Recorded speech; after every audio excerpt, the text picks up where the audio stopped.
Hello प्यारे बच्चों, आज हम बात करने वाले अपने चैप्टर नंबर 3 के बारे में, जिसका क्या नाम है एटम एंड मॉलिक्यूल्स। तो प्यारे बच्चों, कुल मिला जुला कर इस चैप्टर में एटम और मॉलिक्यूल्स क्या होता है इसके बारे में देखेंगे। और जितने हम लोग फार्मूला पढ़ते हैं, चाहे हमारा होता है H2O हो, चाहे नाइट्रोजन हो, तो ये भी देखेंगे कि फार्मूला बेसिकली हम बनाते कैसे। ठीक है, बेसिकली हम वैलेंसी वैलेंसी के बारे में सभी चीज़ों की जानकारी लेंगे। तो प्यारे बच्चों, हम लोग एटम एंड मॉलिक्यूल से शुरू करते हैं। तो कोई पूछेगा सर एटम क्या होता है, तो प्यारे बच्चों हमने पढ़ा था एक चीज़ की, जो हमारा मैटर होता है बेसिकली किसका बना होता है, वह आपका मेड अप पार्टिकल होता है कि नहीं, बिल्कुल होता है। तो प्यारे बच्चों, जो हमारा पार्टिकल्स होता है इसमें क्या होता है, इसमें ही बेसिकली एटम होता है। क्या होता है प्यारे बच्चों, एटम होता है। तो हम लोग लिख सकते हैं कि हमारा एटम क्या होता है। एटम हमारा स्मॉलेस्ट पार्टिकल होता है। जितने भी हमारे पार्टिकल स्मॉल स्मॉल होते हैं उसे हम लोग क्या कहते हैं, एटम कहते हैं। एटम हमारा क्या है, स्मॉलेस्ट पार्टिकल होता है। ठीक है प्यारे बच्चों। और कोई पूछेगा सर मॉलिक्यूल्स का है, तो प्यारे बच्चों मॉलिक्यूल्स भी आसानी है। तो मॉलिक्यूल्स को बस हम लोग लिख देते हैं कि जब हमारे 2-3 एटम आपस में कंबाइन होते हैं तो क्या बनते हैं, हमारे मॉलिक्यूल्स बनते हैं। तो मॉलिक्यूल्स क्या है, मॉलिक्यूल्स हमारा कम्बिनेशन ऑफ एटम है। क्या है प्यारे बच्चों, कम्बिनेशन ऑफ एटम। जब 2-3 एटम मिला देंगे तो आपका क्या बन जाएगा, मॉलिक्यूल्स बन जाएगा।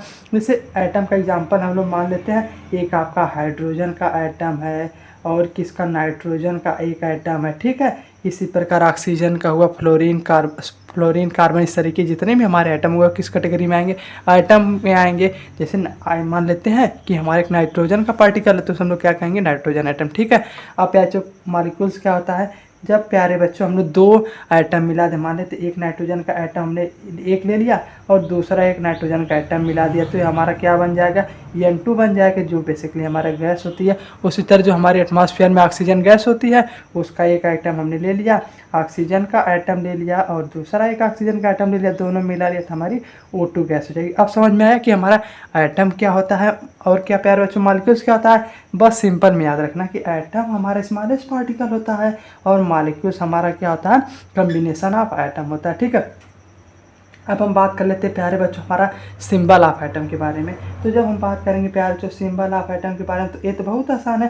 तो जैसे हम लोग, अगर हमारा हाइड्रोजन है तो हाइड्रोजन को हम लोग कैसे निकालते हैं, हम लोग अधिकतर प्यारे बच्चों जो उसका जो उसका पहला लेटर आता है उसी को डिनोट करते हैं। जैसे हाइड्रोजन का पहला लेटर क्या है, अच्छा, तो कैपिटल एस हम लोग क्या बताते हैं कि आपका हाइड्रोजन एटम है।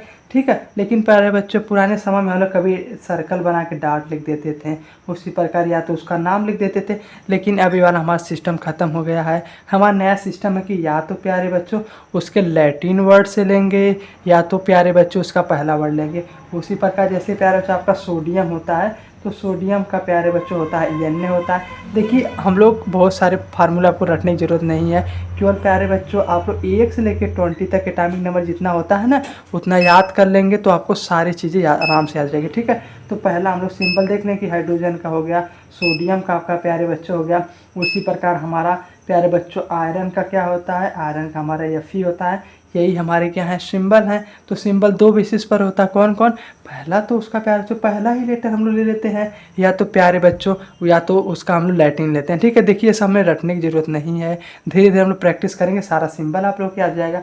अब हम प्यारे बच्चों आगे बढ़ते हैं कि जो हमारा एटम होता है इसका तो भैया कुछ शेप और साइज होती होगी कि नहीं, बताइए, बिल्कुल होती है। तो एटम में हम बेसिकली प्यारे बच्चों इसका हम लोग एटॉमिक रेडियाई बात करते हैं। अब कोई पूछेगा सर एटॉमिक रेडियाई क्यों बात करते हैं, तो प्यारे बच्चों बेसिकली जो हमारा एटम होता है इसको हम मान लेते हैं कि भैया हमारा ये सर्कल शेप में होता है। तो सर्कल में हम लोग क्या लेते हैं, रेडियस लेते हैं। तो रेडियस, एटॉमिक रेडियस का प्यारे से बहुत इस्तेमाल होता है, ज़्यादातर हम लोग नैनोमीटर में लेते हैं। बस हमें ध्यान रखना कि एटॉमिक रेडियाई क्या होता है, रेडियस ऑफ एटम होता है। और प्यारे बच्चों हमारा क्या बताता है, आपका साइज बताता है। और हम लोग किस में लेते हैं, नैनोमीटर में लेते हैं। अब कोई पूछेगा नैनोमीटर क्या होता है, जैसे प्यारे बच्चों मीटर होता है उसी तरह ये भी क्या है, ये भी आपकी एक तरीके से क्वांटिटी होती है। और प्यारे बच्चों 1 नैनोमीटर आप लोग याद रख लीजिएगा कि 1 नैनोमीटर इक्वल टू 10⁻⁹ मीटर होती है। बस यही हमें याद रखना है। एटॉमिक रेडियस में क्या याद रखना है कि हमारा क्या बताता है, या हमारा सिंबल बताता है। दूसरी बात हमें प्यारे बच्चों ध्यान में क्या रखनी है कि यह हमारे हमेशा नैनोमीटर में रहते हैं। ठीक है, अब तो भैया हमारे एटॉमिक रेडियस के बारे में बात कर लिए। अब हम भैया इसका तो मास भी होगा कि नहीं, जब एटम तो कुछ मास होगा, बिल्कुल होगा। देखिए एटॉमिक मास को देखिए बस एक लाइन में आप लोग डिफिनेशन रखने की, जो एटॉमिक मास क्या होता है 1/12 the mass of carbon 12 atom. क्या होता है प्यारे बच्चों, 1/12 द मास ऑफ एक कार्बन 12 एटम। ठीक है, अब इसका मतलब क्या होता है ये समझ लेते हैं कि जो हमारा एटॉमिक मास होता है हम लोग कार्बन के रिस्पेक्ट में लेते हैं। जैसे कि मान लेते भैया आपका कोई कह रहा है कि आप 1 किलो के हैं, ठीक है, किसके रिस्पेक्ट में, हम जो अर्थ पे नाप रहे हैं, उसी प्रकार हम लोग एक रेफरेंस ले लेते हैं कि भैया जो हमारा एटॉमिक मास होता है, हमारा जो कार्बन एटम है उसको स्टैंडर्ड मान लेते हैं। अब कोई पूछेगा सर कार्बन ही क्यों लेते हैं, क्योंकि प्यारे बच्चों कार्बन हमारा अर्थ पे सबसे ज़्यादा पाया जाता है, हमारे शरीर में भी यहाँ तक कि कार्बन है, तो यहाँ से हम लोग एटॉमिक मास किस में नापते हैं, कार्बन 12 के रेस्पेक्ट में नापते हैं। ठीक प्यारे बच्चों, और इसे हम लोग एटॉमिक मास यूनिट या AMU भी कहते हैं। क्या कहते हैं प्यारे बच्चों, AMU कहते हैं, इसे हम लोग कहते हैं एटॉमिक मास यूनिट या स्मॉल u से भी डिनोट करते हैं। तो 1U = वही होता है कि 1/12 the mass of A carbon 12 atom. ठीक है, बस हमें यही ध्यान में रखना है कि जो हमारा एटॉमिक मास होता है हम लोग कार्बन के रेस्पेक्ट में क्या है प्यारे बच्चों लेते हैं। ठीक है, इसी प्रकार प्यारे बच्चों कि अब कोई हमसे पूछ देगा कि सर ये जो हमारा एटॉमिक मास जैसे कैसे होता है, जैसे प्यारे बच्चों हमारा जो हाइड्रोजन होता है उसका एटॉमिक नंबर हम लोग बेसिकली कितना लेते हैं, 1U लेते हैं। 1U मतलब 1 एटॉमिक यूनिट। उसी प्रकार प्यारे बच्चों आपका कार्बन का क्या होता है 12 यूनिट होता है। जस्ट प्यारे बच्चों हमारा क्या होता है मासेज आपके डबल होते रहते हैं। क्या होते रहते हैं प्यारे बच्चों, डबल होते रहते हैं। अभी हम लोग जब बड़े होंगे तो हमें समझ में आएगा, बस हमें कुछ बातों का ध्यान रखना है। जैसे कार्बन का मास कितना होता है 12 होता है, हाइड्रोजन का मास 1 होता है।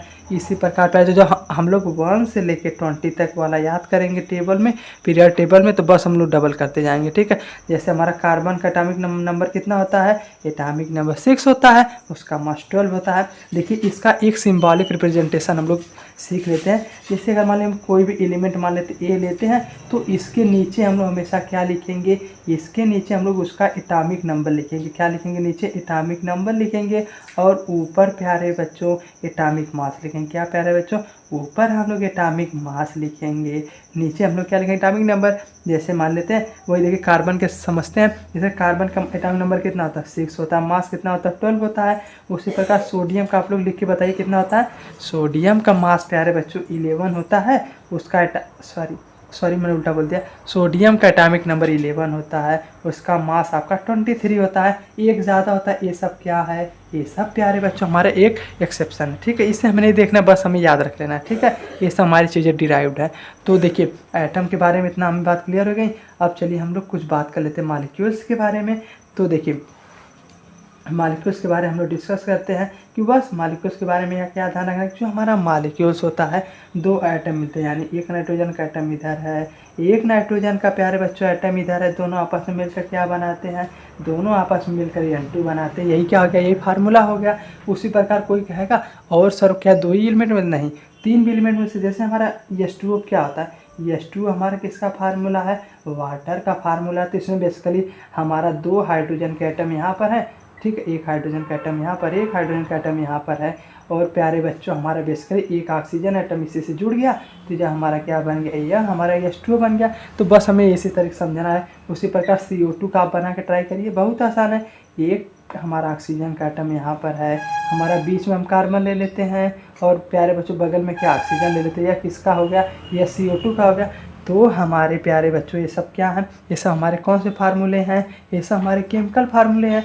ठीक है प्यारे बच्चों, एक बात समझिए कि मॉलिक्यूल्स कैसे बनता है। अब हम प्यारे बच्चों समझ लेते हैं। जैसे हमने एटॉमिक मास देखा था, ठीक है, एटॉमिक मास देखा था। अब कोई पूछेगा सर मॉलिक्यूलर मास कैसे निकालते हैं, तो प्यारे बच्चों बहुत आसान है। मॉलिक्यूलर मास अगर निकालना है तो हम लोग सबसे पहले देखेंगे हमारे कितने एटम प्रेजेंट है। क्या देखेंगे प्यारे बच्चों, नंबर सर हम लोग लिख लेंगे। बस मॉलिक्यूलर मास निकालने के लिए क्या करेंगे, सम ऑफ एटम प्रेजेंट। क्या लिखेंगे प्यारे बच्चों, सम ऑफ एटम प्रेजेंट। ठीक है, मतलब जितने भी हमारे एटम प्रेजेंट है उनका क्या ले लेंगे, उसका मास ले लेंगे। जैसे आपको H2O दे दिया और पूछ दिया भैया इसका मॉलिक्यूलर मास कैसे निकालेंगे, तो बहुत आसान है। यहाँ पर हम लोग लिख देंगे भैया 2 आपका हाइड्रोजन एटम है, हाँ ना बोलिए, बिल्कुल है, और एक आपका क्या है प्यारे बच्चों, एक आपका ऑक्सीजन एटम है। तो एक काम करिए भैया 2 हाइड्रोजन का मास हम लोग क्या जानते हैं प्यारे बच्चों बताइए, हम लोग 1 जानते हैं, तो 2 × 1 हो गया। प्लस और प्यारे बच्चों एक ऑक्सीजन एटम का मास कितना होता है 16 होता है। तो यहाँ प्यारे बच्चों क्या आ जाएगा 18 आ जाएगा। तो 18 U, इसकी यूनिट हम लोग लेते हैं U होता है, या तो आप लोग AMU लिख लीजिए 18 एटॉमिक मास यूनिट। तो कुल मिला जुला कर आप लोगों को बस यही ध्यान में रखें, मालिकुलर मास निकालते समय क्या करेंगे, जितना एलिमेंट पर जितना एटम प्रेजेंट रहेगा सबको ऐड करके लिख देंगे। ठीक है, चलिए एक काम करिए आप लोग Cl2 का बताइए कैसे निकालेंगे। बहुत आसान है प्यारे बच्चों। Cl2 में क्या है, दो आपके क्लोरीन एटम है कि नहीं बताइए, बिल्कुल है। तो जब हम लोग प्यारे बच्चों दो क्लोरीन एटम है तो 2 इंटू एक क्लोरीन एटम का मास होता है 30.5, तो क्या हो जाएगा प्यारे बच्चों 71 यूनिट हो जाएगा। या तो एटॉमिक मास यूनिट लिख लीजिए, दोनों में से कोई लिख दीजिए। जैसे नहीं मीटर होता है, सेंटीमीटर होता है, उसी तरह से प्यारे बच्चों ये भी हमारा किस कैटेगरी में आता है, ये भी हमारा इसमें आता है। ठीक है, तो अब प्यारे बच्चों चलिए एक हम लोग लास्ट एग्जांपल कर लेते हैं। चलिए HCl का आप लोग निकाल के बताइए। बहुत आसान प्यारे बच्चों, एक हमारा हाइड्रोजन एटम है प्लस हमारा एक आपका क्लोरीन भी एटम है। तो बस प्यारे बच्चों 1 प्लस आपका कितना आ जाएगा, क्लोरीन का क्या होता है 35.5 इक्वल टू कितना आ जाएगा 36.5 यूनिट लिख लीजिए, एटॉमिक मास यूनिट। तो यही हो गया प्यारे जो मालिकुलर मास। तो कुल मिलाकर का हम लोग प्यारे जो देख लेते हैं हमने क्या क्या पढ़ा।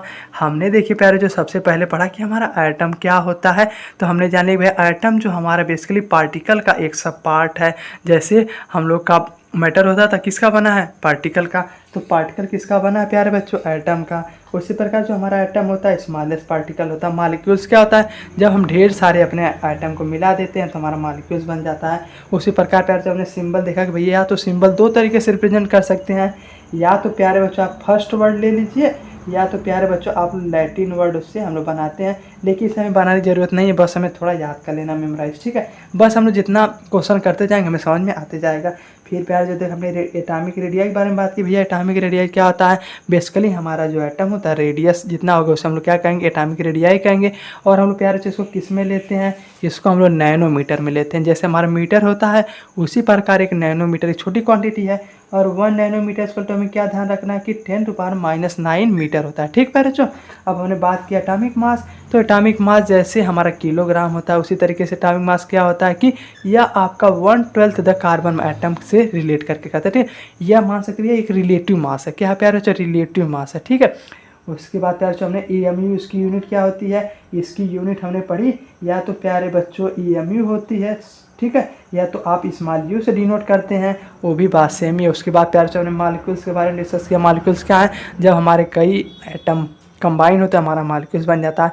तो प्यारे बच्चों मॉलिक्यूलर मास के बारे में क्या हमें ध्यान रखना है कि हम लोग बस जितने सम कर देंगे जितना हमारा एटम प्रेजेंट रहेगा, जितना हमारा एटम प्रेजेंट उसका क्या करें मॉलिक्यूलर मास का सम करके निकाल लेंगे। ठीक है, तो कोई डाउट हो तो पूछिए।